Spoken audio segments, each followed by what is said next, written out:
So, I just came back from seeing Suicide Squad. What? Just getting this out the way. It's a really good movie. I sat back, I enjoyed it, liked everything about it, but I had the same feeling walking out of this movie as I did walking out of Batman vs Superman. It's that I like this movie. I fucking enjoyed the hell out of it, but where's the rest of it? Where's the rest of it? I mean, it looks like they're doing the same thing they did with Batman vs Superman. There was an original, just smooth, complete cut of the movie, and then they condensed it down to some like PG-13 stuff. Which I get that the movie has to be PG-13, but if you why would you bring in a director that made a complete? And I know because I already know there's going to be an R-rated there's going to be an R-rated Ultimate Edition out of this. I already know there's going to be an Ultimate Edition that's R-rated. It's going to be out by October. We already know that. But this is what pisses me off about Warner Brothers. This is why would you create? Why would you bring in a director who's used to directing a certain way, make him do it, and then cut it down just so you can make more money off the Blu-ray? That pisses me the fuck off. So it's not the fault of the director, it's not the fault of the screenwriter, it's the fault of the studio. Basically, like the only problem with the movie is it's just uneven. Like everything else about this movie, like I enjoyed, like the humor, the action, the special effects, that was all good. That was all good. But there's not enough of it because it feels so fucking uneven. Where's the rest of this goddamn movie? But whatever. Anyway, getting down to brass tacks. The entire cast was good. Margot Robbie was fantastic. Will Smith was fantastic. Viola Davis was fantastic. Everybody, even Jai fucking Courtney was. They were great. They were great. They were all they were all enjoyable characters.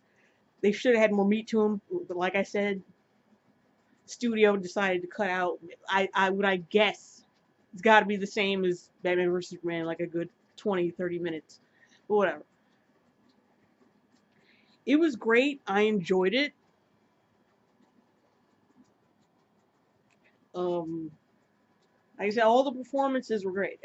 That was all great, but the movie feels this. Like I said, with Batman vs Superman, it feels a little disjointed, feels a little uneven. Like I said, like there's more there because the first. This is how you can tell. The first this first sequence of the movie is the introductions for the characters.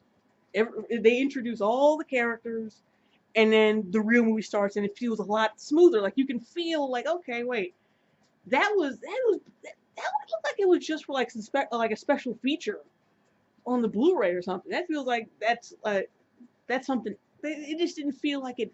It didn't flow with the rest of the movie. The rest of the movie feels like a real, actual movie. I mean, apart from the fact that, like I said, it was cut to shit. But it feels like really like the opening sequence, the opening introduction sequence, and the rest of the movie doesn't connect because, of course, they had. It was cut a certain way, and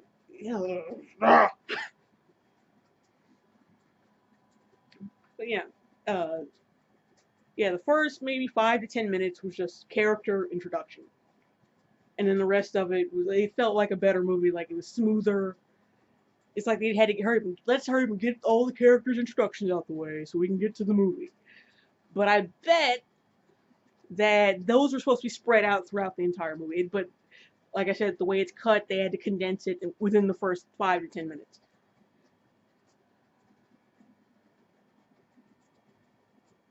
Yeah, so like I said, I enjoyed the movie. Everything was.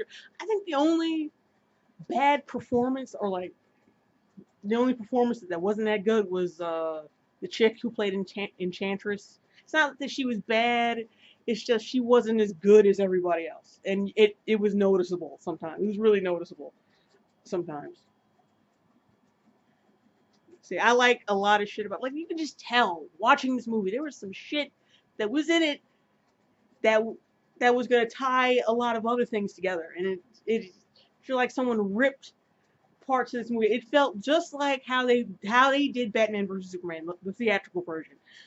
The studio got to it and just cut it to shit, because Zack Snyder does not make incomplete fucking movies, and neither does David Ayer. I mean, David Ayer, like, I don't know if any other people know this, but he fucking wrote Training Day. He wrote Training Day. David Ayer wrote Training Days. So, like, you can tell his great writing is there.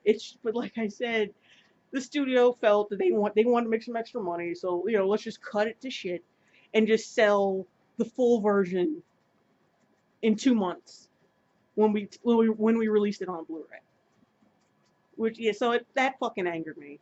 That's because you could just tell it's the same deal. I mark my fucking words, in 2 months time, there's gonna be an R-rated Ultimate Edition of Suicide Squad. I can guarantee you that.